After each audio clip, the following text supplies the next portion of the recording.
and welcome to this meeting of the Area Planning Subcommittee West. Before we commence the meeting proper, I have to make the following announcement. I would like to remind everyone present that this meeting will be broadcast live to the internet or filmed and will be capable of repeated viewing or another use by such third parties.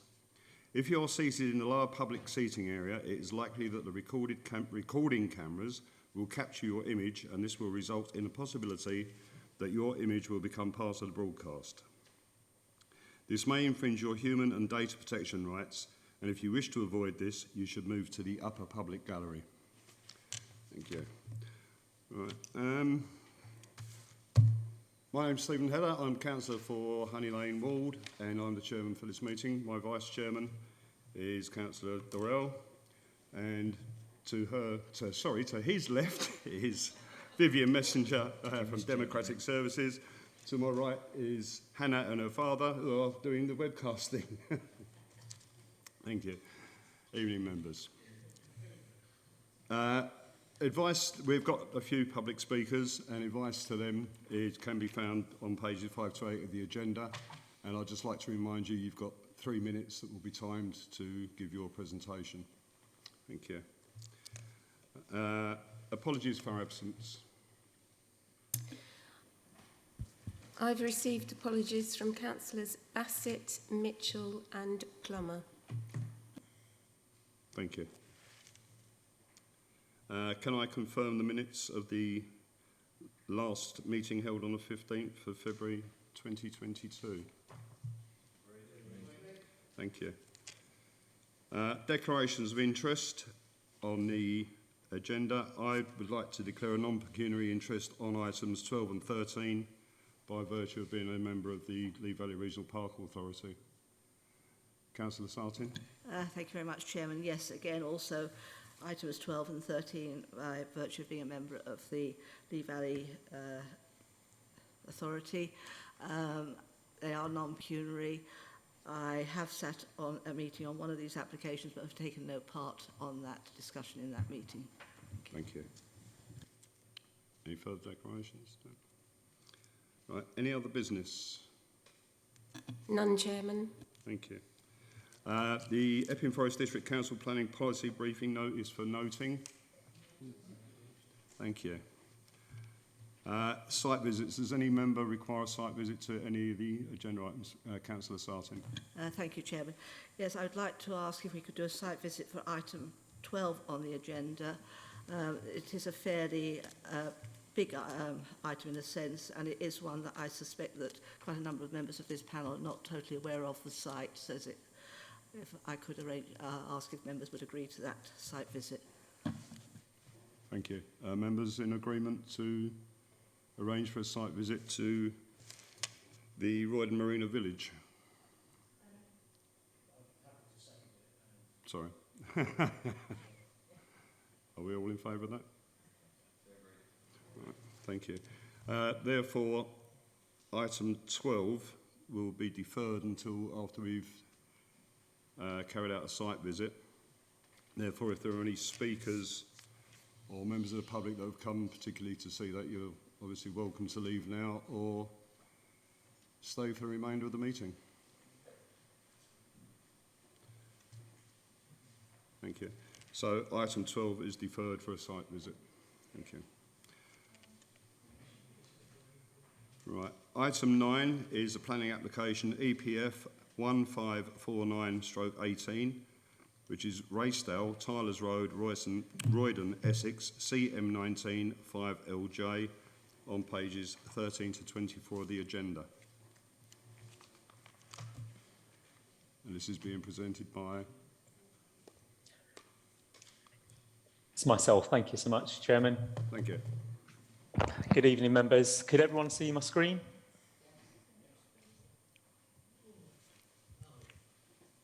Okay, item number 9, bearing reference to EPF /1549/18, is an application that's been held in abeyance due to the impact on the Epping Forest District Council. It is before the committee this evening.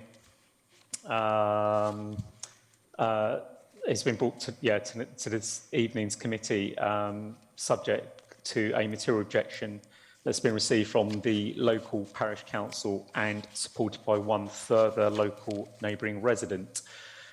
The application is a proposal for a, sorry, let's just first locate the application site. It's an application site located on Tyler's Road in Roydon Hamlet. The application site is located obviously by these two blue arrows. It's on the side here. It currently comprises a bungalow. The red line drawing obviously is inset over here, which obviously shows where the property is opposite Tyler's Nurseries to the south.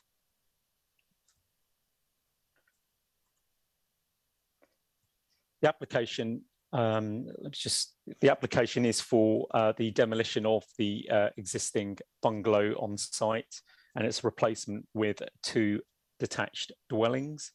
The planning constraints slide here basically effectively identifies the fact that the site is designated within the Metropolitan Greenbelt, but also equally it is located within the Nasing and South Roydon Conservation Area. These are site photos of the application site. So they're both east, so the 2 top photographs you can see are east and westbound views of the bungalow. And the 3 photographs below are photographs of obviously the existing rear garden curtilage. These are aerial images, just again further illustrating obviously the location itself in relation to obviously, you know, its immediate surroundings essentially rather than the wider, but also equally which is most important is obviously this circa 2013 aerial, which obviously demonstrates the previous outbuildings that were on site. This is actually referred to in detail within the report itself.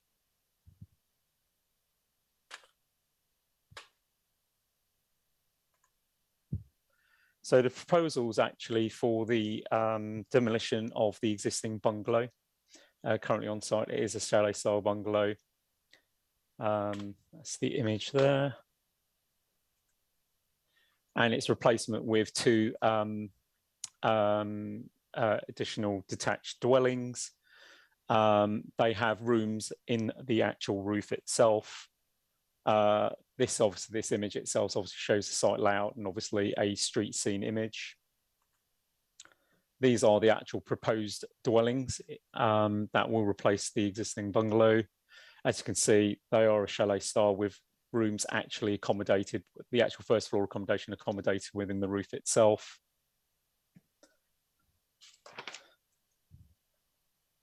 The main issues have been explored and they're clearly set out on within the actual existing report on pages 20, 21 and 22.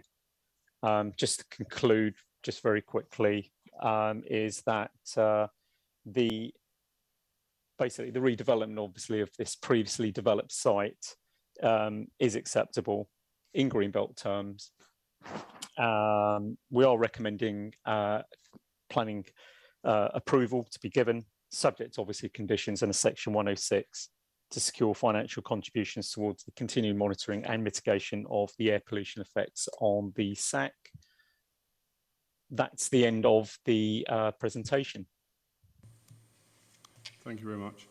We have one speaker on this. It's a public speaker, Mr. John Taylor, who will be joining us on Zoom. And he wishes to speak against this application, I believe. Are you with us? Yes, I'm with you. Can I just remind you, you've got 3 minutes from the beginning of your presentation to the end.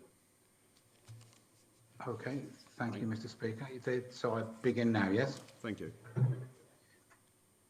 First of all, the location. Most of the properties along this side, or this part of Tyler's Road, are single-storey construction and were built in the 1930s or much earlier. There is a sense of space along this stretch of road, and cramming both of the proposed 2-storey houses into the plot that is Racedale is completely out of keeping with this rural location and is clearly, in my view, nothing more than a money-making exercise. The impact on my property being immediately next door is quite severe. My flank wall adjacent to Racedale is about 3 to 4 feet from the border fence, and that wall is the side of my lounge with a window in it. Both Avon-Crest and Racedale are single-storey dwellings, and are a good distance from each other at the moment. It would appear from the documents supplied that the new property will in fact be closer to the fence than my property. Thus, the proposed construction will put a vertical gable wall immediately outside my window, which is going to block a lot of light from what's already a limited natural light for that room because of the aspect of the property. The fact that the building, and it will be an eyesore as well, the fact the building work involved will also cause considerable mess, noise and inconvenience goes without saying, and the hazard of removing quantities, I believe, of asbestos from the existing structure is a concern. Additionally, and by no means foremost in our minds, we do feel, I'm an estate agent, and I'm quite sure that my property value is likely to suffer should this application be passed, in light of the close proximity and the obtrusive nature of the proposed buildings. No consideration has been given to us here, and no mention or consultation with us took place prior to the submission of this application, which is something we were very disappointed about. Had they applied to knock down and replace the existing property with one single-storey dwelling, we would not have had a major problem, but we do find the existing plan entirely unacceptable. And I hope you will understand and appreciate the impact this will have on us, and we respectfully urge you to deny the application as it stands. That's all I have to say. Thank you very much. Thank you. Your comments will obviously be taken into consideration. Members, Councillor Sam Cane. Thank you, Chairman. Just to say I won't be participating in this as I had to leave during the presentation, so I've not been party to the whole of the presentation to allow Councillor Matthews to join us. Thank you. Councillor Ovey. Thank you, Chairman. Well, I'm not in favour of losing a bungalow at any time, and we fought many battles over that, and it's actually enshrined in the emerging local plan that we will maintain bungalows. There's also an issue with the impact on the openness of the green belt, which I have seen a number of applications fail on. I'm in two minds about that point, given the planners have decided this won't affect the openness of the green belt. However, I think this is quite a finely balanced application. I've heard what the neighbour has said, but I think that issue has been dealt with on page 21 by the officers. And on balance, I would say that I will likely to support this application. Thank you. Councillor Sartin. Thank you, Chairman. I had actually also made a note around the fact that we were losing a bungalow for what are two properties that only have bedrooms on the upper floor. That was my concern on that one. Like Councillor Avey, I can see both sides of the arguments for this. It does provide another property, but equally it changes the street scene. I did have one thing that I don't know whether we can condition it, but if we were to approve this application, whether we can condition that all works vehicles should be parked on site at all times, because this particular stretch of road is a very busy one. It has heavy goods vehicles along it in both directions, and looking at the way in which the roads bend at that particular point, there will be blind spots. Thank you. Thank you. Councillor Lee, then Councillor Hungo. Thank you, Chairman. Yeah, I'll follow on from what Councillor Sartin said. Can we have it that they keep the road clean of all the mud and everything, because we've seen various sites. But I couldn't see anywhere about asbestos, and that man mentioned that there was asbestos, but I haven't actually seen anything on the report that there was. I just thought I'd mention that, but thank you. Thank you. Councillor Helen Cone. Yes, a couple of points, if I may. I see that the number is actually 18. This means that this application is pending since 2018. I think it's due to the SAC. Yeah, but should we actually come to a decision, how quickly the SAC, this is through to you, to the officer, please, how quickly then, how long will that has to be progressing? Because it doesn't give any, where are we with the SAC now, please? Can one of the officers give us an answer on that? I'll give you some feedback on that, Chairman, and thank you, Councillor Kane. So our initial programme said that we would try and release most of these by the end of the last calendar year. For various reasons, that wasn't possible, including because we made a commitment to members to reconsult on these, which we initially didn't think was necessary, and in terms of the legislation, it wasn't. So we have actually reconsulted on a large number of these applications, which added additional time. We then programmed them in to look at releasing most, if not all of them, by the end of April. But because of the committee cycles, we are finding it difficult to feed them in. So we are working through them as quickly as possible. And Juma, who's our project officer, might come in on this, but we're looking at sort of April, May and June to release the last of them. Obviously, we've got a release sequence, and the first ones on that sequence to be released are the ones that are sites that were allocated in the new plan and for larger developments. And the ones like this, are ones that we're feeding into the system as quickly as we can, as soon as developers have agreed to pay for the assessment and also sign the Section 106 agreement. We will also, and the deadline is on Friday, update members through the regular reports that go from the portfolio holders to Cabinet. So there'll be a report published in the next couple of weeks saying exactly what we know. Thank you. Did you get an answer to your question, or did you understand any of the commentary? I'm sorry, I couldn't understand most of it. It's just I'm worried. I don't want an application that is started in 2018 and we actually comes now to committee. I want to know how long will it take for the SAC agreement, you know? When will they should expect? That's all. So if you could just tell us a time limit. Sorry, Councillor, maybe I misunderstood the question. As soon as the applicant signs Section 106 agreement, we will be in a position, if this committee decides that they wish to grant planning permission, to issue the decision. So it could be days. Mr. Ahmet, you got your hand raised? Yeah, just to add to what Andrew's just explained there, I mean, this is an oddity in a sense that, yes, we accept that it's a 2018 application that should have probably perhaps made it earlier on to the committee scheduling. However, there were various issues with obviously the reporting. This is more the exception rather than a norm. But on occasion, there are the odd one or two applications. There's been very, very few of these left, i.e. as old as this particular application, that still need to come forward for decision. But as I say, there are various reasons which I believe will be reported through the portfolio holder shortly, as Andrew's mentioned, in terms of some of the reasonings for that.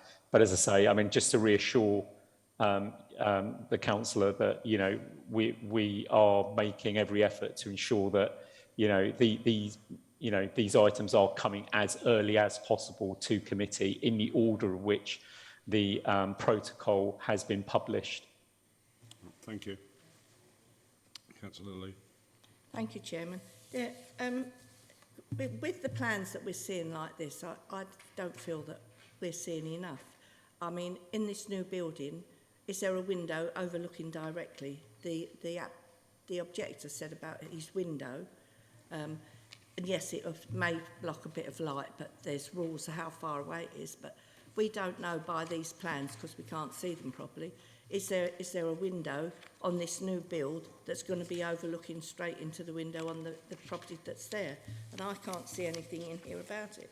I don't personally feel that I can see enough of the application for me to make a decision, really.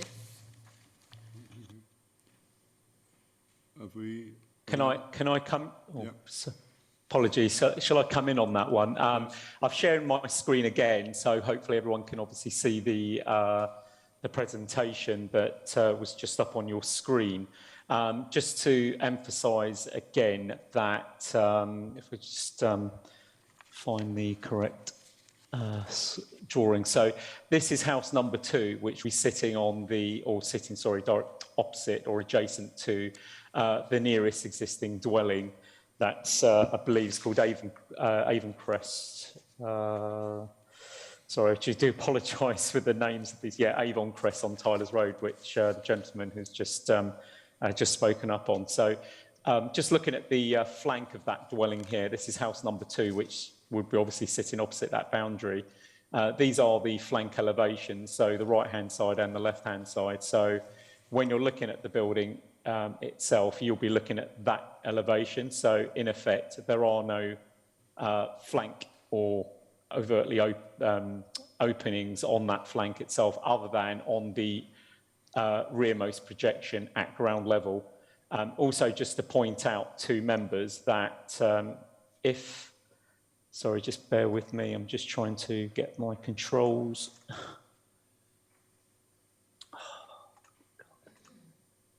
Just going to zip through. So that's the position of house number 2 here. And that's the elevation that you'd have just seen on that diagram. So that would be the elevation facing onto Avon-Crest. So, and also just to illustrate, you probably can't see it on here, but there is a separating garden fencing that you could probably just about make out that runs along that side of the boundary along with Avon-Crest. I mean, that's, your standard 1.8 tall fencing along that boundary along there. So in essence, we as officers, as reported on page 21, don't feel that there would be any incidents or opportunity for direct overlooking in any way.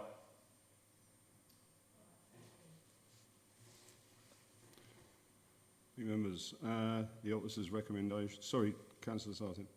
Thank you, Chairman. I didn't actually get an answer as to whether my suggestion of that extra condition was an acceptable condition to officers. Yeah, I can confirm that would be acceptable, yes. Thank you.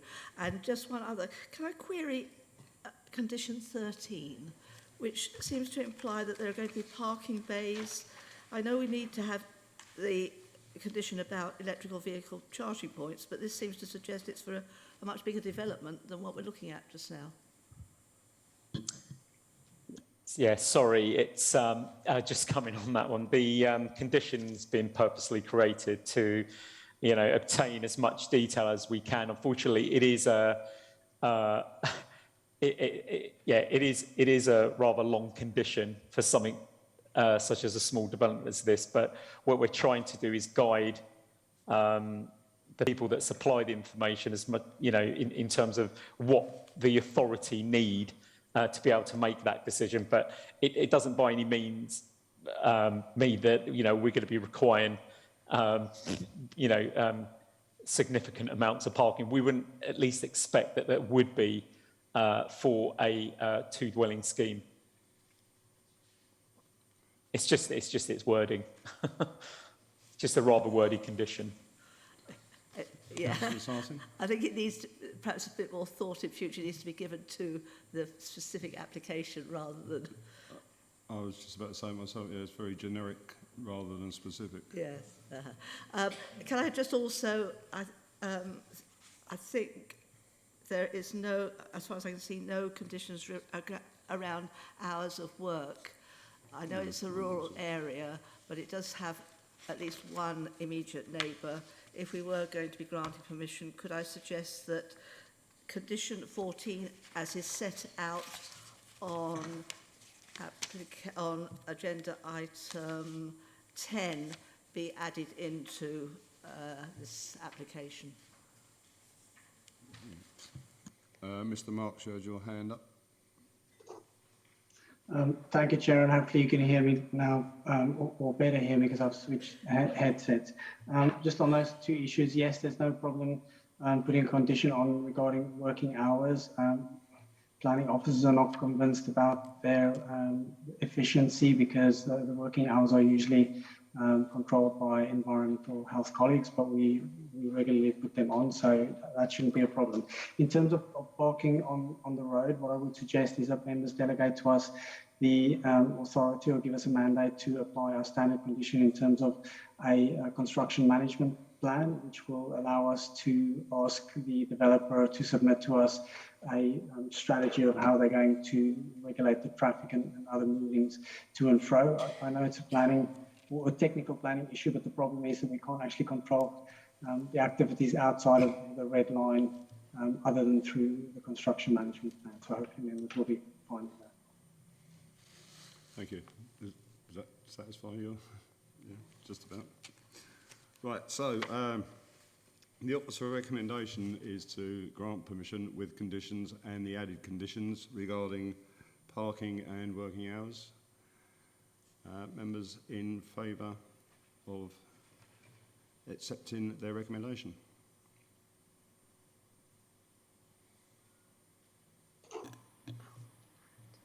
Sorry, Chair. 6.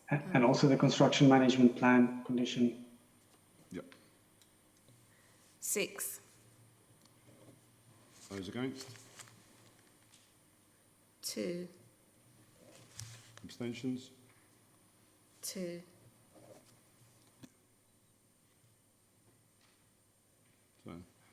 So that application is therefore approved and permission is granted. Thank you.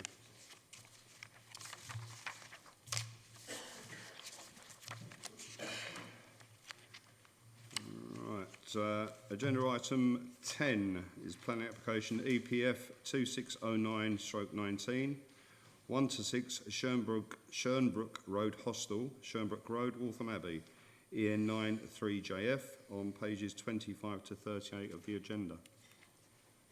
And presenting this is Mr. Corbyn. Thank you, Chairman. I'll be presenting this item. So this application is for the demolition of the existing former care home buildings and the erection of 26 flats at the former Schönbrück Hostel. The application has been held in abeyance due to its potential impact on the special area of conservation. However, following the adoption of the air pollution mitigation strategy, the application can now be brought forward to committee for a decision. The application is recommended for approval, subject to conditions and a legal agreement. It is before committee since it is a major application and is recommended for approval. Whilst the Town Council have objected to the development, they have no objection in principle and solely object to the design and impact on the character of the area. 132 neighbouring residents were consulted, but no neighbour objections were received. So the site, which is here, is situated within a predominantly residential area to the north of Honey Lane, which is down here. To the northeast is the Waltham Abbey Leisure Centre, playing fields and the local shopping parade. These photographs show the access to the site from the south, which is from Honey Lane here, and the approach from the north. As can be seen, Schönbrück Road at its junction with Honey Lane is quite open, spacious and green. Well, it would be green once the trees are in leaf. This is the main building within the centre of the site. The site was formerly used as a residential care home, providing respite for up to 25 adults. It contains a number of buildings, with this being the main day care unit, day centre unit. To the rear of the site is a further access to a small car park. This boundary immediately adjoins dwellings on Mason Way. This shows one of the most immediately adjoining dwellings, number 222 Mason Way, which is this property here. This shows the other immediately adjoining dwelling, adjacent dwelling, number 206 Mason Way, which is this one here. And this shows the main, this shows the rear of the two-storey buildings from Mason Way, which is just here. So it's looking down this view here. This is the rear of the two-storey buildings on the site. These back onto the neighbouring flatted development of Jessop's Court, or Jessup Court, apologies. This shows the main three-storey building at Jessop's Court, which obviously has also has the large roof, large pitched roof. This photograph, or these photographs, just show some of the other surrounding dwellings, most of which are two-storey and are of interesting design.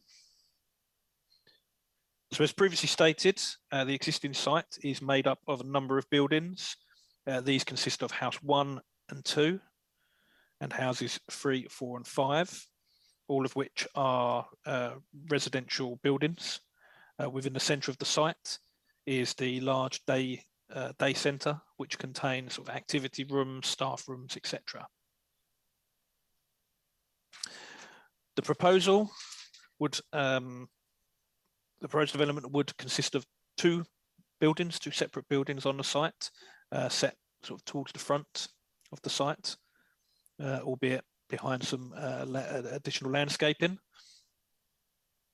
Parking area would be to the rear and served via the existing access that I showed you earlier.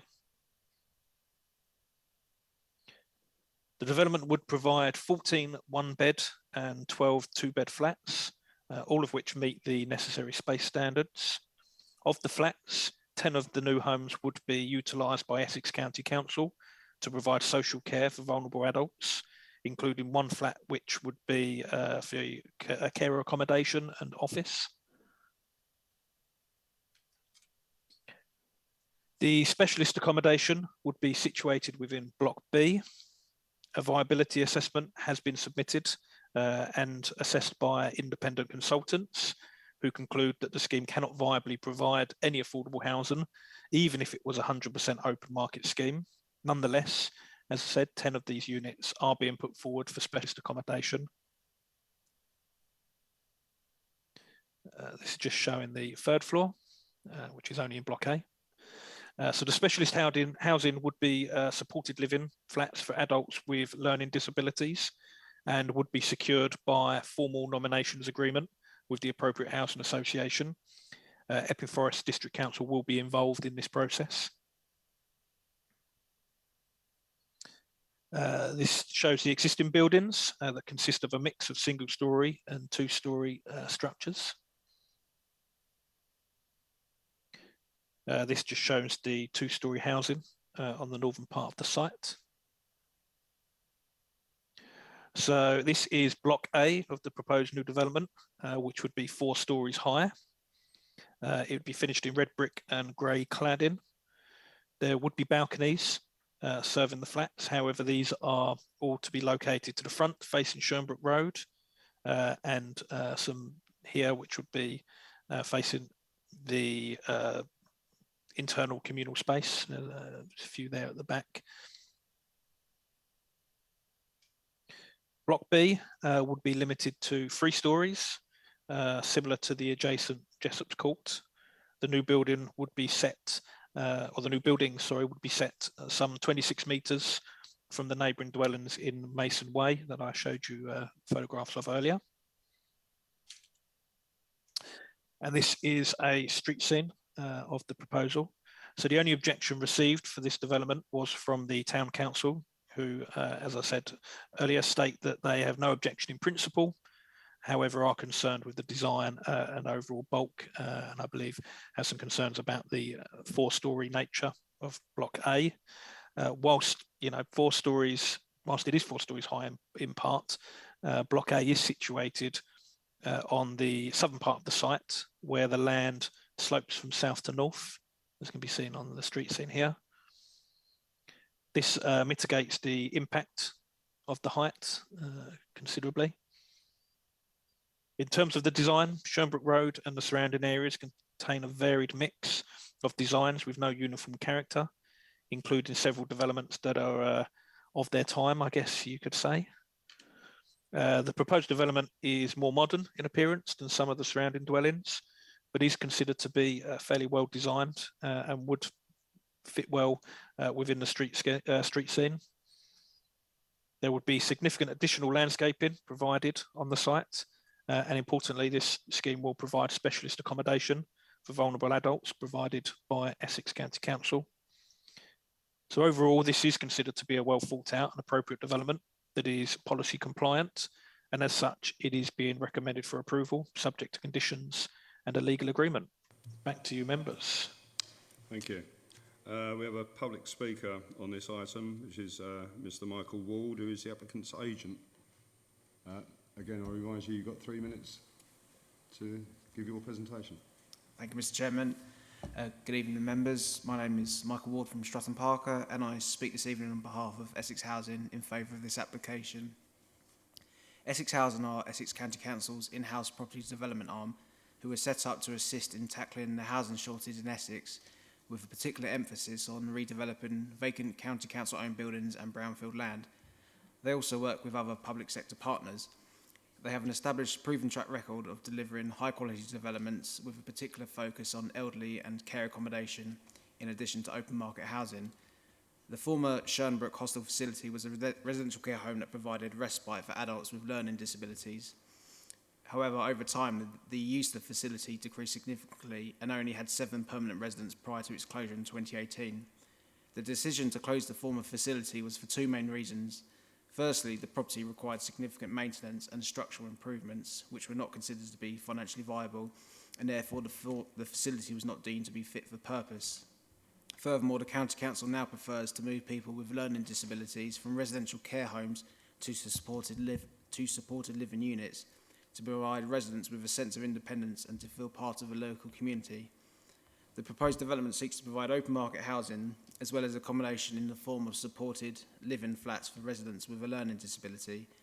The open market housing will act as an enabling development to facilitate the construction of the supported living units. This application was submitted to the local authority in October 2019, and after an extensive delay resulting from work around the Epping Forest SAC, I'm pleased to see that the plans now before you have been recommended for approval.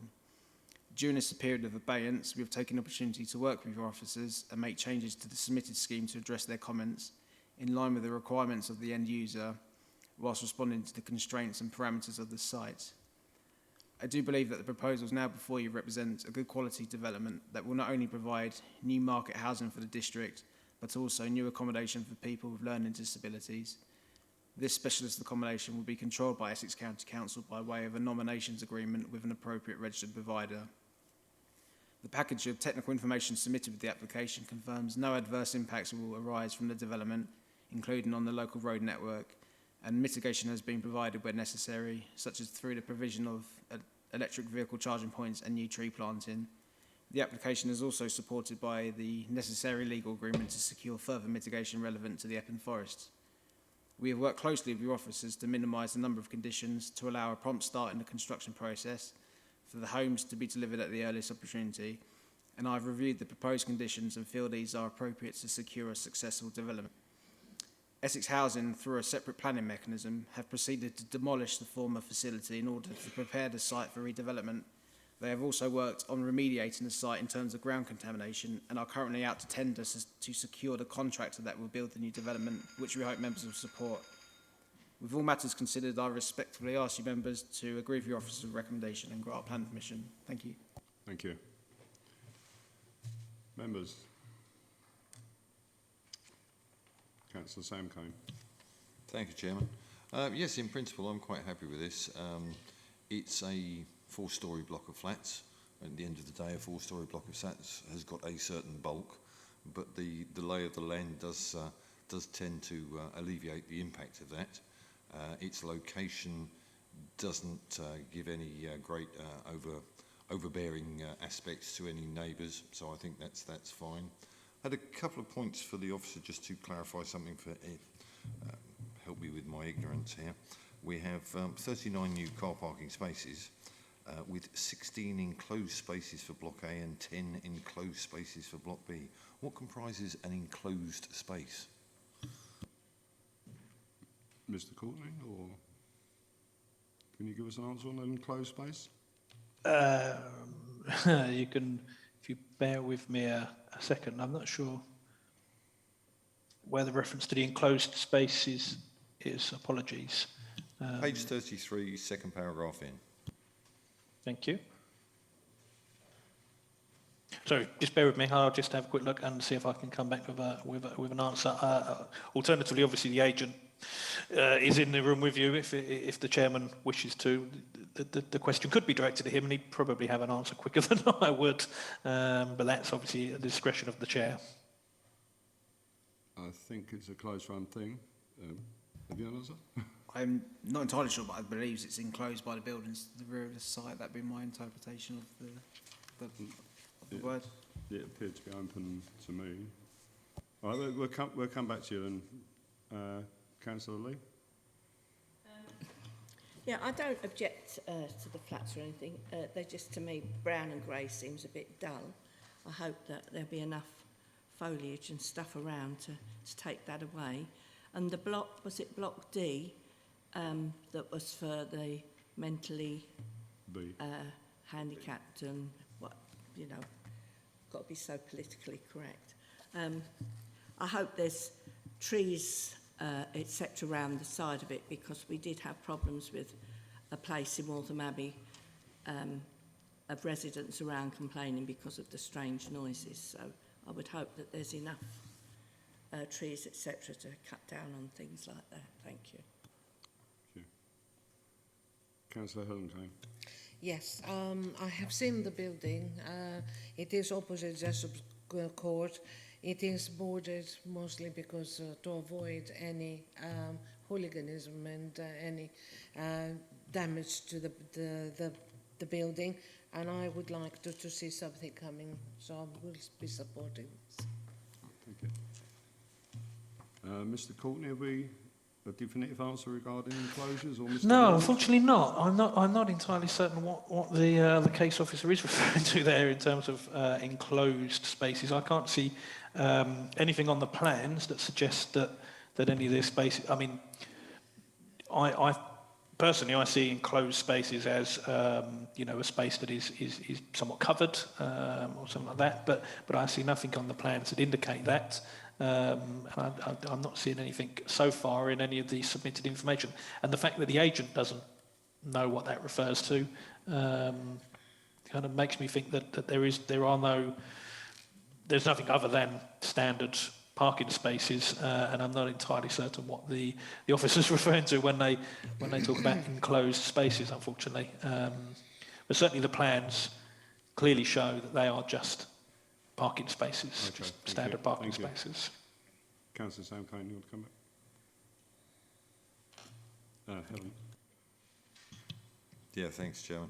It's no deal breaker. It was just a terminology that I'd not seen before, and I was curious to know what it actually meant. So perhaps Mr. Courtney could drop me an email tomorrow when he discovers from the case officer. Thank you. That's not a problem. I will do that. Right, thank you. Sorry, Chairman, if I can come in on that.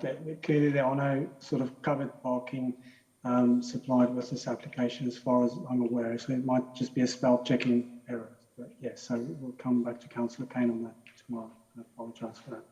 Right, thank you. Councillor Helen Kane. Yeah, so if you could actually spread the email to all of the members, that would be good, because we are all now want to know what's going on. Yes, I think he's nodding in agreement on that one. Yeah, I think it's, as Councillor Kane said, a block of flats, which the trouble is the street scene in that area is just But you couldn't, yeah. No. Right.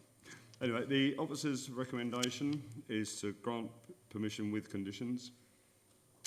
Those in favour?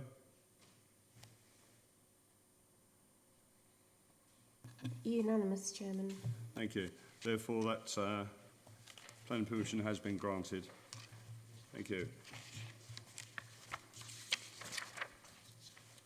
Moving on then to agenda item 11, which is the application EPF 1144/20, Glenholm Nursery, Nursery Road, Nasing, Waltham Abbey, EN9 2JF on pages 39 to 54. Thank you, Chairman. Thank you. Can you see my screen? Yes. Thank you.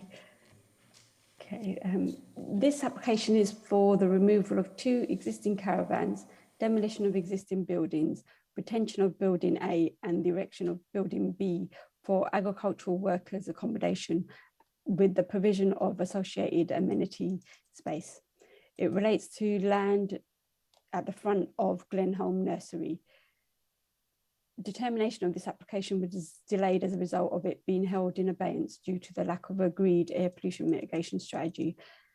The application is before you today because it has received an objection from the Parish Council and local residents. The Parish Council objects on the grounds that the application in relation to Building A is retrospective. The adverse effects on neighbouring residential properties, which has already occurred in relation to Building A, the lack of space within the site for parking of vehicles, the current arrangement of the disposal of sewage may not be satisfactory if the number of persons living on the site is increased. The application site covers an area of 700 square metres. It's located to the north of Glenholm Nursery, the residential property, and to the south of Arndale Nursery and the residential property Jolene. To the east is Eastside Nursery and the residential property Rosedale. The site is located within Greenbelt and a glass house protection area. Adjoining neighbours have also objected on similar grounds to that raised by the Parish Council. Additional concerns raised include antisocial behaviour, contrary to building control, other accommodation available, buildings will be occupied by the general public, not nursery workers, wrong location, increase in traffic congestion. This slide shows the existing site plan.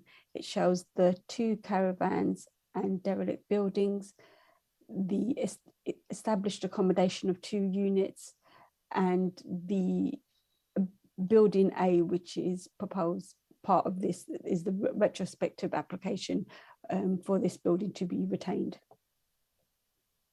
The total area of buildings and structures to be removed is 167 square metres. This slide shows a Google map image of the site.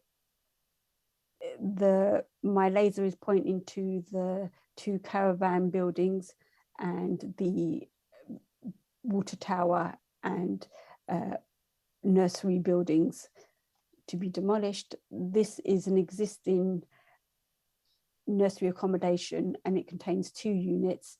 This is the retrospective application Building A.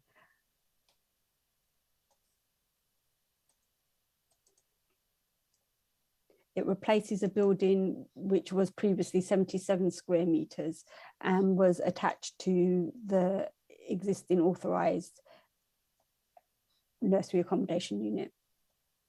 The application has been submitted as a result of enforcement investigation regarding the construction of Building A. This slide shows the views from the side passage looking eastwards. Objectors have raised concerns that the accommodation is being built for rent by the general public. The application for workers' accommodation on Glenholm Nursery, the application is for accommodation of workers on Glenholm Nursery only, and the 2 new buildings are proposed to be occupied by 6 people in total. There are another 4 employees living within the 2 units of accommodation, already on the site, along with four currently living in the caravans. The workers living in the caravans will be moved to the proposed accommodation. 2 additional employees will also be housed on the site. There will therefore be a total of 10 employees living on the site if the application is approved. The private sector housing team have visited the site on a number of occasions and have confirmed that they never had concerns that the people residing in the caravans are not genuine workers on Glenholm Nursery. The existing caravans are no longer suitable for human habitation and are in such a condition that living in them is prejudicial to the health of the occupiers. This slide shows the condition of the caravan and the buildings to be removed. This plan shows the existing elevations of buildings on the site. The first row is of building A, which is subject to the application. The second row relates to the existing approved accommodation in the northwest corner of the site. And the third is the nursery building and water tower proposed to be demolished. This site plan shows the provision of 6 car parking spaces, boundary treatment to secure the site to the front and sides of the site, along with the provision of bike and refuge storage. A Clogesto unit has been installed to deal with the foul sewage. The land drainage team are satisfied that details of how it will operate can be provided at the discharge of condition stage.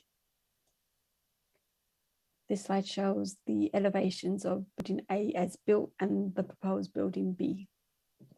The new buildings proposed have an area of 194 square meters.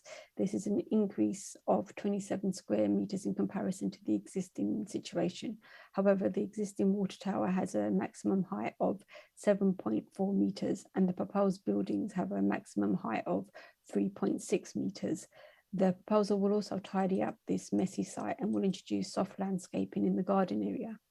Furthermore, since the location of the application site means that the buildings will be surrounded by glass houses and residential properties, it's considered that the proposal will not have a significant visual impact upon the character of the surrounding landscape. It's for these reasons that, on balance, the overall harm to the openness of the greenbelt will be limited. The agent has submitted clear and robust evidence that demonstrate that lack of suitable worker accommodation is affecting the viability of the applicant's business. Due to the accommodation being highly subsidised, there's no other suitable accommodation available within the local area. The proposal is inappropriate development within the Greenbelt. However, the site is located within a glasshouse protection area where, subject to the requirements of policies GB17A and E3 of the local plan, along with policies E3B of the submission version plan, development related to food production will be supported. There are therefore very special circumstances to outweigh the harm to the Greenbelt. This slide shows the floor plans of each buildings A and B. The buildings each measure 7.5 meters by 13 meters. This slide shows the internal layout of building A, which is near completion. The left photo is of the hallway, the top right photo is of the kitchen, the bottom left is of the living room, the bottom right is of the shower room. This slide show is of the 2 bedrooms. Initially, plans indicated that this area will only provide 1 bedroom. However, objectors notified the council that in fact 2 had been created. Plans were then amended accordingly. This slide shows photos of building A. The parish council advised that if permission is granted, the following conditions should be imposed. Neither building A nor B used for work, neither buildings A or B is used other than for workers employed at the nursery. Please see condition 4 on page 40 of the agenda, which addresses this issue. A limit be placed on the number of residents occupying the building. Again, please see condition 4 on page 40 of the agenda. Provision be made for leisure and recreation. Gardens have been provided. Provision be made to avoid noise pollution. Noise will not be significantly more than the existing situation, as 8 workers currently live on the site. Adequate car parking has been provided. should be provided. Revised plans show 6 car parking spaces. Satisfactory arrangements should be made for sewage disposal. This is dealt with by condition 10 on page 41 of the agenda. This plan shows a cypress hedge and a plum tree which straddle the boundary of the application site and the neighbouring residential property at Jolene.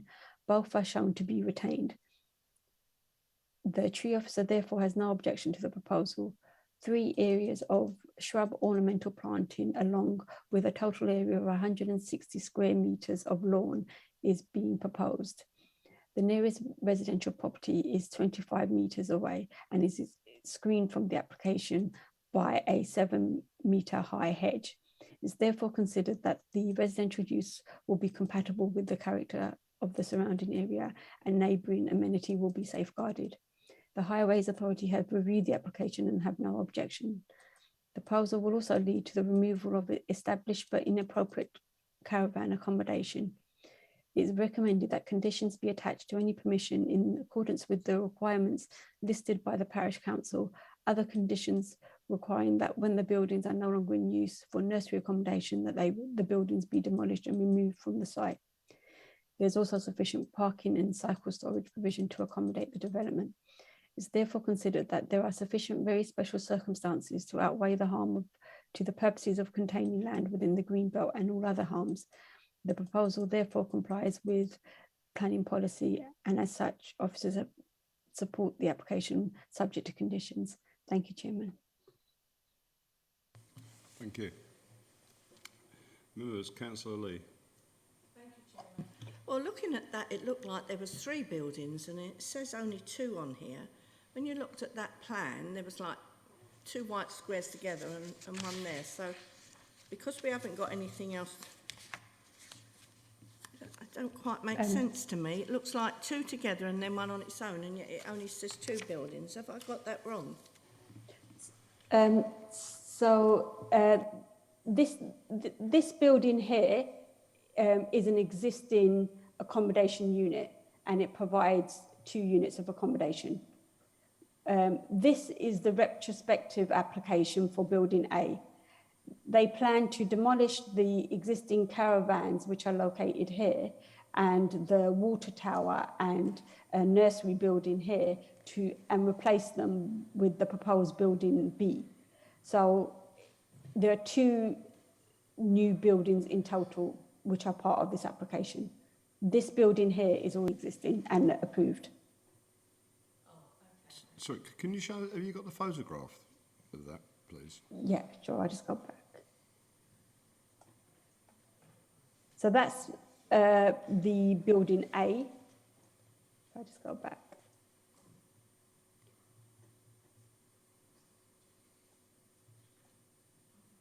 Yes, that's building A. That's the existing accommodation which has already been approved. Right.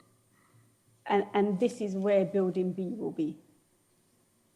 Right. So all of these caravans here and this water tower and this nursery building will all be removed. Thank you. They removed the water tower then. I thought nurseries needed places to keep water. So are they then going to erect another one somewhere else? Find it a bit strange. That's nice. Councillor Sartin. Thank you, Chairman. The reality of the matter is, with an application like this, that as a council, we have been trying to encourage glass house owners, nursery owners, to provide better accommodation for their workers. And this, to my mind, is removing accommodation which is substandard at the moment and providing something that is more suited to the safe housing of those working on the site. It is very much a mixed area. There are residential properties within it, but it's a large area of it is glass house area. So I really, in view of what we have said as a council before, I think this is something that we should be supporting. Thank you, Chairman. Thank you. Yes, I must admit, I totally agree with the accommodation as it exists looks appalling. And the fact that we've got a condition 11 that once it ceases to be used, then the site will be cleared again. So members, the officer's recommendation is to grant permission with conditions. With a show of hands, those in favour?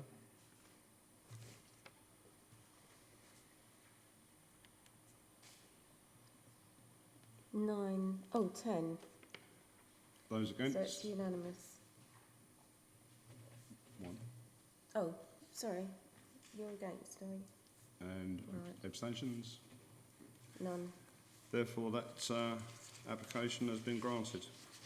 Thank you.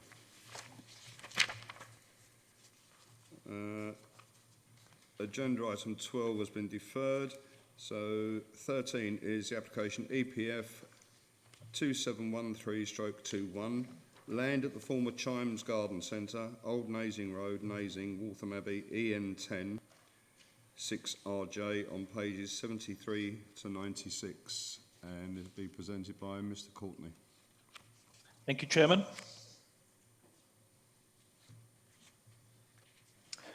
So this application relates to the erection of an additional 14 dwellings on a parcel of land within the former Chimes Garden Centre. The site is situated to the south of the redevelopment scheme for 33 dwellings, currently under construction, and was indicated on the previously approved plan as managed open space.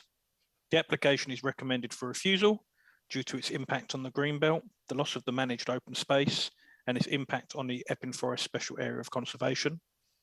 The application is before members as it was called in by Councillor Bassett. It should be noted that this is an almost identical application to one that was refused in August 2021. The only difference is that 4 of the units are being offered as discount market sales housing. The application site is situated to the south of the Keysers estate. I think that's how you pronounce it. It is wholly situated within the Greenbelt, the Lee Valley Regional Park and Environment Agency Flood Zone 2. This photograph shows the previously approved development under construction here. I'm sure it's more advanced than that now. This shows the wider area and the relationship of the site to the open land to the south. The proposal would essentially extend the existing development to the south by erecting 14 new dwellings. So it's this area coloured green here. This would be, and the 14 new dwellings would be accessed by way of the existing internal access road. So this road is already approved to serve the existing dwellings being constructed, so they would be served equally by that road. There's a long history on this site, some of which members may be aware of. It is accepted that the site is predominantly previously developed land. This plan here shows the original proposal for 43 units across the entire site. So the application site is this part here. This previous application included development in flood zone 3, which is down here in this corner, and this scheme was refused and dismissed on appeal. This shows the previously approved scheme for 26 units, which is spread across both the northern part of the site, which is currently being developed, and the southern part of the site, which is subject to this application. This shows a scheme for 17 houses just in the northern part of the site, which avoided building on what is now the application site due to it being a former landfill area and apparently it being too expensive to deal with the decontamination. This was a scheme, I believe, a concurrent scheme with the previous 17 houses for an additional 7 houses, again in the southwest of the site that was refused permission. This shows the most recently approved scheme for 33 units, on the northern part of the site. So this is what I just showed you is currently being built. This again avoids building on the former landfill site and instead proposes this, as can be seen here, as managed public open area, public open space. This previous scheme was considered to constitute inappropriate development due to the increase in built form on the site when compared to the previous use. However, it was considered that this was outweighed by several factors, including the reduction in additional volume when compared to the previous consent for 26 homes, which I showed you just now, and the significant removal of a very large area of hard standing and the introduction of a large amount of open amenity space. That was a direct quote from the previous report. In August 2021, again, as previously mentioned, planning permission was refused for an additional 14 units, which is basically identical to the scheme in front of you today. This was refused due to the impact on the greenbelt, the loss of the open space, and the impact on the special area of conservation. The decision has recently been appealed. As can be seen, the proposed scheme is almost identical to that recently refused and currently being considered by the Planning Inspectorate. The only difference in this proposal is that 4 of the units are now being offered as discount market sales housing, meaning that they would be offered at 80% of open market price. The independent assessment of the submitted viability appraisal does agree that 40% affordable housing could not be sought on this scheme. This shows the design of house type K. These are the floor plans. These are 4-bed units, although do include a study, which, to be fair, could be utilised as a 5th bedroom. These are the design of house type D. These are also 4-bed detached houses. This is the design of house type C. These are, again, 4-bed houses. This is the proposed discount market sales housing. This consists of 4 1-bed flats within a single block, 2 up, 2 down. So the proposed new dwellings would be constructed, as I say, on an open parcel of land that was previously approved as an area of managed open space. Whilst part of the application site in front of you today would constitute previously developed land, there would clearly be a greater impact on openness as a result of this scheme. Therefore, the application constitutes inappropriate development that should not be approved unless clearly outweighed by very special circumstances. The applicant considers the following to constitute very special circumstances. They feel that the provision of these 14 units and the implementation, the implemented 33 scheme, unit scheme would still be less than that was approved for the 26 unit scheme. They consider the development would offer a visual improvement to the site. There would be a reduction in traffic compared to the former use on the site. This would contribute towards the council's 5-year land supply. The development would ensure all contamination is removed from the site and that this would provide the aforementioned 4 discount market sales houses. These matters have all been given due consideration, however, are not considered sufficient to outweigh the harm from the proposal. Whilst a combined 47 units across the site may be a reduction to that previously approved, the larger 26 unit scheme is now unimplementable. It's a difficult word to say, apologies, and is not considered to be a viable fallback position. Furthermore, according to the applicant's calculations, the 33 unit scheme reduced the overall additional built form by 44% over what was previously permitted.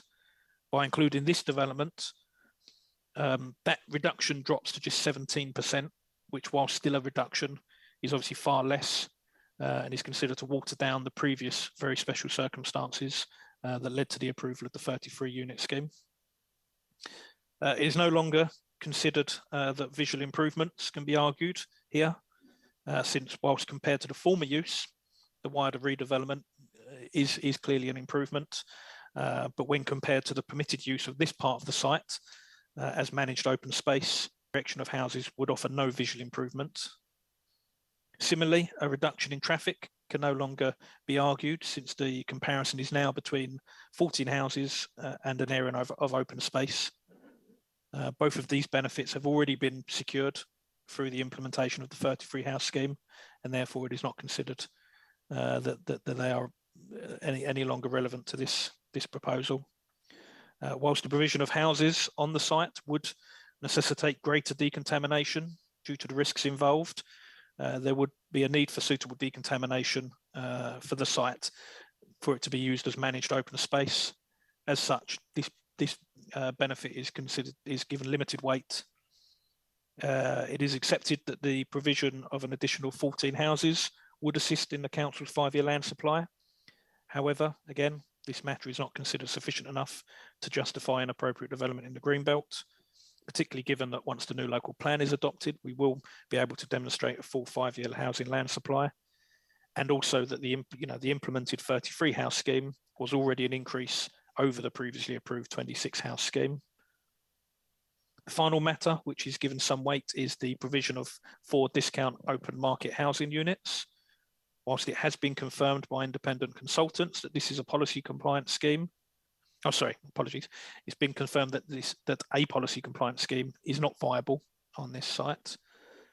It should be noted that usually 6 of the proposed units would be expected for affordable housing for it to be policy compliant. And these should be a reflective mix or the equivalent of what is being offered. But obviously what we have here is below policy compliance, and they're all 4 are 1-bed units, which are much smaller than when compared to the open market houses, which are all 4-bed detached units. As such, the weight given to this matter is limited, and again is not considered sufficient to outweigh the harm. As such, it is considered that the proposal would constitute inappropriate development harmful to the Greenbelt, and it would result in the loss of previously approved managed open space. There are insufficient very special circumstances exist that clearly outweigh this harm. Furthermore, since no legal agreement has been agreed to secure the suitable mitigation, at the current time, the proposal would adversely impact the Epping Forest Special Area of Conservation. Therefore, the application is recommended for refusal. Back to you, members. Thank you. We have a public speaker on this application, which is Mr. Paul Watson, who is the applicant's agent. Again, if I remind you of 3 minutes. Thank you. Good evening, and thank you for the opportunity to speak. As members are aware, this application seeks permission to enable the construction of 14 new dwellings, 4 of which would be affordable starter homes on previously developed land at the former Chimes Garden Centre. The site has a complicated planning history. Key elements of this were set out in a letter that the applicant circulated to the committee on Monday, and you may have had an opportunity to consider this. In brief summary, following an initial grant of permission covering the whole site in 2016, it became clear that in the short term, development could only progress on the northern portion, whilst further gas monitoring work was taking place on the area which is now the subject of tonight's application. A new application for 33 homes on the northern land was therefore submitted. The then case officer, Jill Shingler, required that the current application site was included as part of that application as managed open space pending the outcome of the gas monitoring. It was, however, openly discussed with Jill that if contamination issues could be overcome, development proposals would again be advanced for this area. Unfortunately, as you've heard in the presentation, current officers have taken the view that there are insufficient justifications to support the further development we now propose. We respectfully disagree with this assessment. Firstly, the initial 2016 consent permitted over 67,000 square feet of new built development across the whole site. This was spread across 26 very large 4- and 5-bedroomed homes. The 2018 permission included just 38,000 square feet over 33 much smaller homes. This is 29,000 square feet less than the original permission. A key part of the justification for the grant of the 33 dwellings was that it would result in a great deal less development than previously established under the 26 dwelling consent. If this application was approved this evening, there would still be 11,000 square feet less development at the site than consented under the 2018 permission. The other reasons given for the grant of the 33 dwelling consent was a desire to see the brownfield site decontaminated and the council's lack of 5-year land supply. These factors again remain very clear reasons to support the current application. The land supply issue attracts even greater weight now than it did in 2018, given the deteriorating position since then and the heightened importance placed on these by inspectors in recent appeal decisions. The proposal would complete the development of this brownfield site and enable full comprehensive remediation of this area, whilst delivering new private and affordable homes towards the council's land supply. We are therefore seeking the committee's support for the application. However, should members retain any doubts at all regarding these proposals, we do ask that the application is deferred so that members could make a site visit and see for themselves at first hand the site before a final decision is taken. Thank you very much. Thank you. Members. Councillor Hillenkoen. Yes, Chairman, we have seen this site many, many times before through different applications that there have been. When it was chimes, when it was potting shed, when it was, I wondered if the officers have recent pictures of the site as it stands. Unfortunately not. I can have a little look what our most recent photographs are. I'll just check what our most recent photographs are and see whether there would be any use, but I suspect not, because otherwise they would have been included in the presentation. But I will double check for you. Okay. and put up what we've got. We'll come back to you on that. And one more thing, please. Contamination clearance. Do you know of any progress of any work being at this precise moment? I don't know whether you may be referring to. We had an email, I believe, yesterday sent by a neighbour. I don't know if that's what you're referring to. Where there's been some works allegedly taking place. I'm not sure if it's on this part of the site or elsewhere, but we did see an email from a concerned resident about works starting on the site. Obviously, we have had a number of conditions on the site, and I believe we've had a number of details approved. Again, I can check to see whether that includes the contamination, but as I say, I don't know what progress has yet been made on that. Right, thank you. Councillor Lee. Well, because it was agreed before, going back, and I, like Helen, we've been to this site before, and at one point it was all gravel, and then they took the gravel out and they filled it with a load of junk. I mean, the gravel would have stopped the flooding for a start, but I don't feel that now saying they can't build on it when it was agreed, to me, doesn't seem the right thing, because policies keep changing all the time, and I just don't feel it's right that now we're refusing when at one point that was actually agreed that they could build on there if they cleared the contamination and did things. And by listening to it, the reason it wasn't all done then was because they was clearing different bits and getting something to do with the gases. Because if they'd have done it then, it would have been done and finished. So I don't actually agree with it being refused, I'm afraid. Thank you. Councillor Ovey. Yes, I tend to agree with Councillor Lee. I'm relatively new to this committee. I was on Plans East, so I don't have the history, but I've been trying to follow all the previous applications and so forth, it's quite confusing. However, I'm irritated to see the use of the Greenbelt argument again, which is quite a movable feast, I think, for the planning officers, given we've had it coming up tonight and we've been approving an application where it was in the Greenbelt, and there we go. On balance, looking at it, and as much as I understand it, subject to the applicant being able to deal with any pollution issues, the only thing I'm rather concerned about is flooding.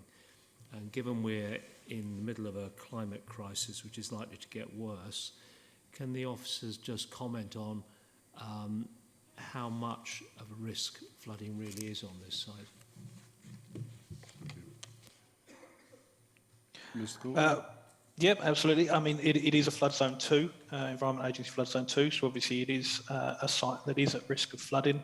There's been obviously a lot of history on this site. There has been a previous approval for development across the entire site. There are obviously, if we were minded to approve, there would be conditions about flood risk assessments, drainage, and whatnot. So yeah, it certainly is a site that is at risk of flooding, but it is something that could be remediated. It isn't something that would necessarily, in this instance, be a reason for refusal. And just while I'm on, just to clarify a couple of the earlier questions, there aren't the most recent relevant photographs aren't at all very recent. They're from sort of 2016. Obviously, it's a building site at the moment, so I'm not sure what the most recent photographs would show. But no, there aren't any particularly recent photographs of the site, unfortunately, for me to show you. I'm not sure the 2016 photographs would be much use, and anything more recent than that kind of tend to be sort of more from the front rather than within the site. So again, don't show much. And in terms of contamination, I can confirm that we have had applications to approve the contamination conditions previously, and they have been approved. So we have addressed the contamination, or they have addressed the contamination and dealt with that accordingly. Right, thank you. Councillor Durrell? Thank you, Chairman. My recollection of this is that the controversial part of this application, when it came to us on previous occasions, was another patch of land much closer to the river, and that was the part where we were concerned about flooding, and that was where we didn't approve building there. However, I think for the part that's being discussed now, I don't think we had any such concerns, and that's why we approved it back in the day. So that was just to help round it out for Councillor Avey and others who haven't been around quite as long as us. Thank you. Councillor Helen Kane. Sorry, it's just on that exactly point. We have seen the site, and it needs something to be done for that site, to be honest with you. It is appalling that when we saw it. It was, the condition, what was remnant of the site before and everything, or the units before. It's just, it is an eyesore. Councillor Lee? Chairman, I mean, I'm not a builder, but I was brought up by a dad who was. My own house that I live in stands about 2 foot from the ground. You have to go up steps to go in it, because the river used to run alongside of where I live now. It's now been put in pipes, but the river used to come along there. And when I had my extension done, I had to have extra deep foundations. And I remember that you couldn't fill everything in with concrete, because that actually helped with the flooding, made it far worse. So, as far as I'm concerned, if they build with the old-fashioned way of doing foundations and floorboards, that you've got about two foot underneath, there's all gravel and that under my house. I don't have a problem with flooding or anything, and never have had.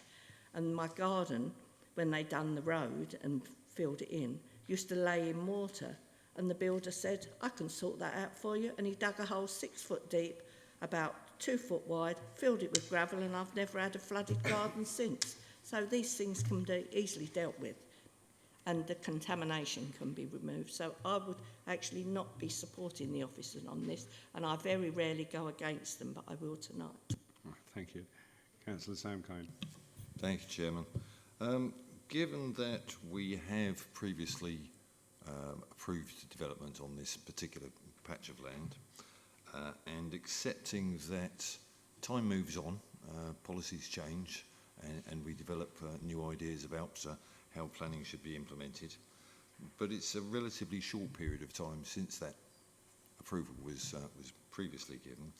I think it would be somewhat churlish of us to now deny the developer the opportunity to develop on this piece of land. That's my feeling.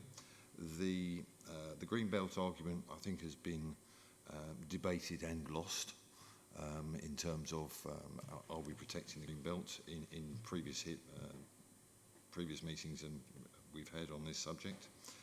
The loss of the managed open space. The managed open space only really existed because the applicant needed to put a pause on it while he cleared the contamination on that particular patch of land. So it's not really a loss of a particular attribute. So I'm finding it difficult to support the officer's decision here, and I'd just like to say if somebody wishes to propose the approval, I'd be more than happy to second it. Thank you. Apologies, Chairman. Can I come in on one or two of those points? Sorry. Yes, Mr. Marks. Yes, thank you. Councillor Lee made a couple of very good points. Yes, issues like land contamination and flooding can, in some instances, be sorted out by planning condition, and certainly we do that very often because members will see those types of conditions on recommendations from members. I think the thing that I do want to address more directly is the openness of the Greenbelt, and essentially, I'm sorry if that didn't come across in the report as clearly as maybe it could have. What we essentially have here is we've got previous applications that were approved because the impact on the openness of the Greenbelt were considered acceptable on a number of those applications. The applicant then decided to almost condense the floor area and volume on the northern side of the site, essentially almost using up the volume allowances that we considered at the time to be appropriate in terms of openness on the Greenbelt. So, in effect, what members need to take into consideration tonight is whether additional development on the open space, which will add additional floor area and also sort of volume on the Greenbelt, will be acceptable. And that, I think, is in short, is our position. The developer chose to implement a specific development, which has used up his floor area and volume, and is now seeking additional floor area and space on open land. So, yes, we can deal with the flooding and the land contamination through conditions, but really members need to wrestle with the openness on the Greenbelt argument. Thank you. Thank you. Councillor Coyne? Yeah, the reason I asked for the pictures, it was just to show that the way the officer is actually presents it is like we're taking part of a park.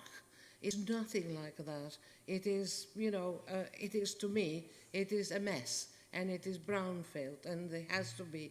It's nothing like an open space that people can walk and things like that, or kids can play because of the contamination, because of the previous buildings that they were left there and used. I think I do not agree this time. Sorry. Thank you. Right. There's no further speakers. The officer's recommendation is to refuse permission. Those in favour of refusal? Those against? 0.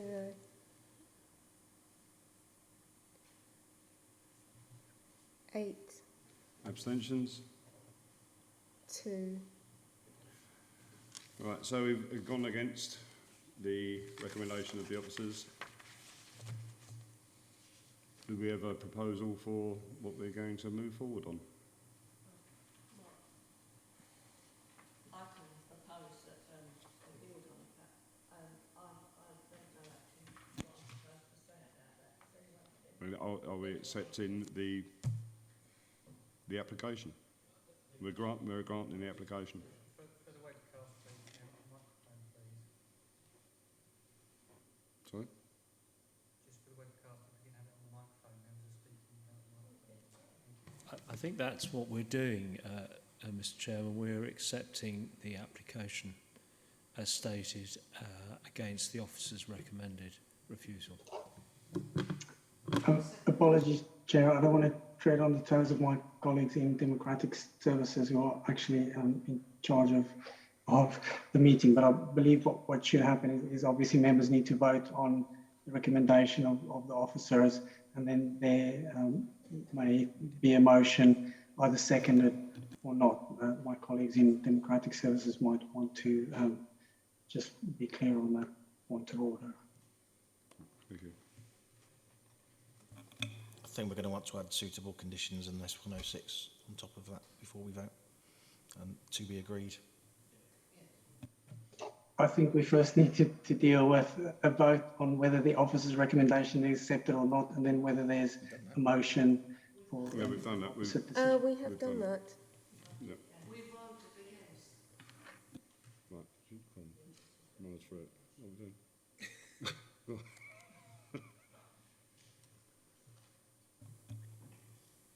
I think we are proposing a motion to accept the application subject to conditions and the S106 legal agreement to be worked out. Do we need, yeah, so can we vote on that? I will second on it first. Yeah, that's it. Sorry, did we have a proposer in a second? No, proposer second. Right, thank you. So, those in favour of that, please show. 8, 4. Right. Those against? Abstentions? 0, 2. Sorry. Or did you wish to speak? Sorry. Sorry, who was abstaining? Who's abstaining? 2. Councillor Sam Kane.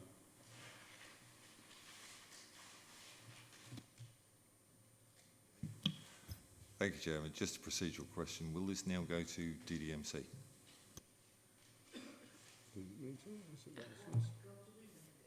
Oh, would you like us to come in? Does it need to? I would suggest that it probably does, yes.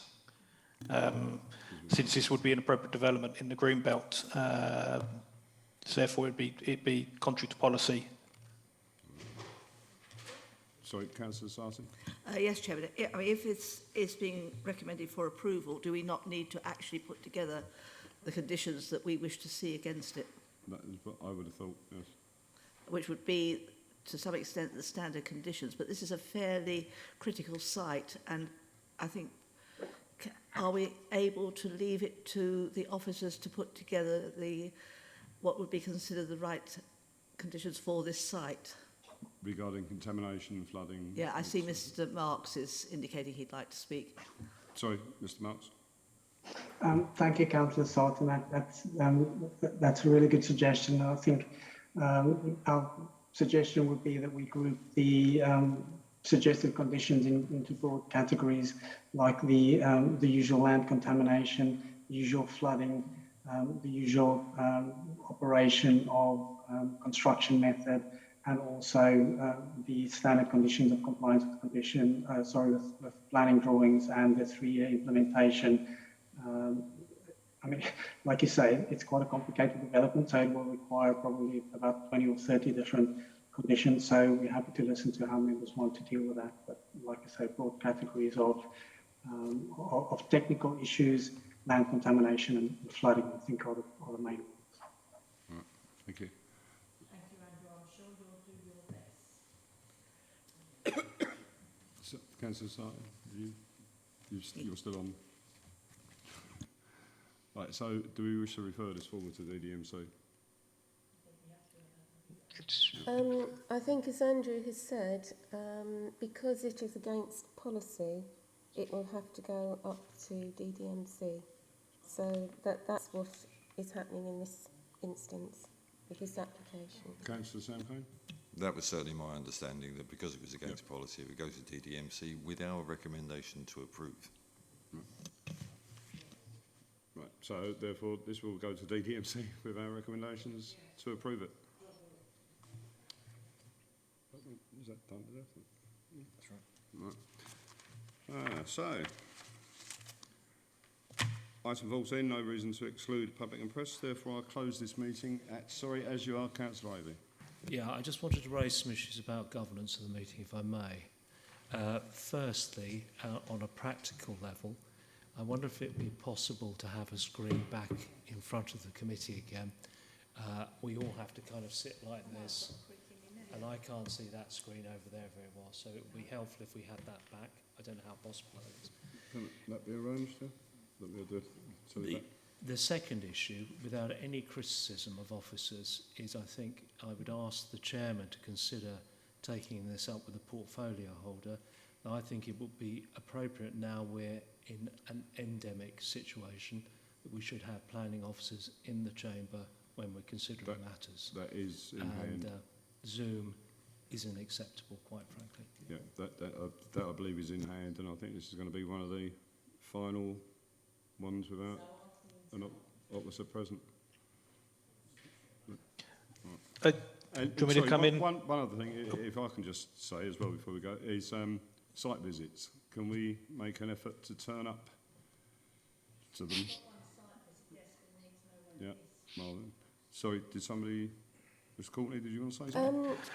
Sorry, yeah, I was just going to come in. I wasn't sure, obviously, some of the members were in the chamber when I spoke earlier, but it was prior to the meeting formally starting. I don't know if Councillor Avey was there, but I did assure members that we will be seeking to have an officer in the chamber.